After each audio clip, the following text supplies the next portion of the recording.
see, it's crazy. You find all the stuff here on the beach. Yeah. And it's everywhere here.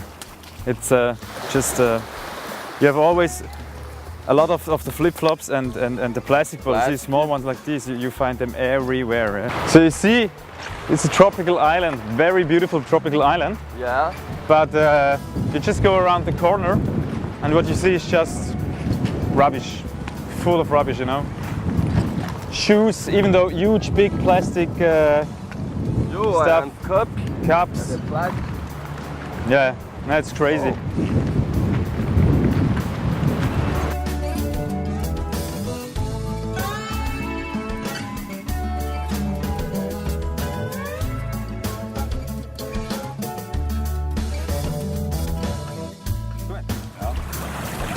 Wir sind jetzt hier auf Cocos Island angekommen. Neben mir sitzt Joao aus Brasilien von EcoSurf Brasil, einer Organisation, welche sich für die Umwelt einsetzt in Brasilien.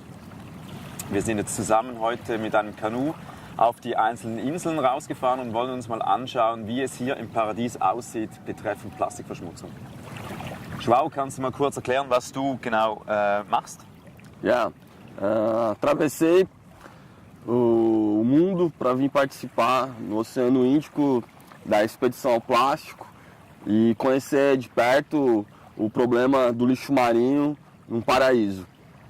No Brasil, a gente também passa por um problema de praias que possuem grandes quantidades de lixo jogado em suas areias que acabam chegando nos oceanos. E o lixo, quando está no oceano, ele não tem fronteira, ele chega em todos os lugares. E nessa ilha, um paraíso no meio do Oceano Índico, a gente está identificando grandes quantidades de lixo depositada nas pedras, nas areias das praias, em meio à vegetação da ilha. Isso é um problema global que a gente veio investigar e conhecer de perto.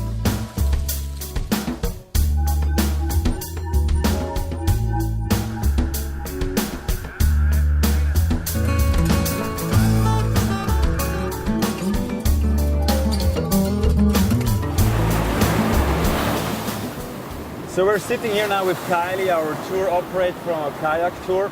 Kylie, where are we now here on Cocos exactly? Which beach, and what can you tell us a bit about this beach?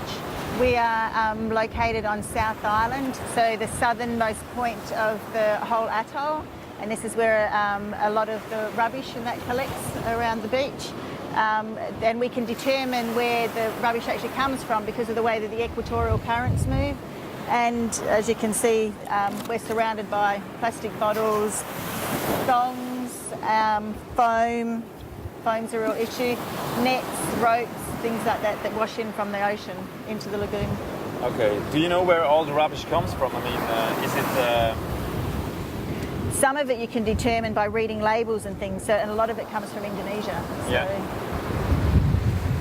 What can you tell us about the fishing nets which you can find here? We actually have a lot of, they're called, we've gone through Fisheries Australia and they've been able to give us information that these FADs, they're called Fishing Aggregate Devices, and they're actually made by international fishermen, and they make these artificial habitats.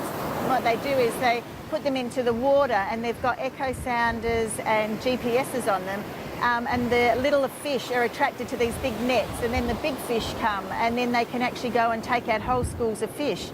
The unfortunate thing is where the big runs of fish aren't attracted to those big nets, those nets are actually left into the ocean, and we're finding that there's a lot of them being washed into the lagoon here on Cocos, which obviously is detrimental to our sea life. So, yeah. And how is the situation? I mean, you're operating this tour, I think, almost every week, at least once, if not several times. About 3 times a week. 3 times a week. How is the situation here on the beach? Is it like every day, same situation? I mean, how much garbage or rubbish do you find? Due to the tides and the swells and things, it changes daily, but there's often rubbish here, and sometimes we come here and it's overwhelming the amount of rubbish that is here. If that rubbish isn't sitting here, it's actually floating around out there, so it's disturbing, it's really disturbing.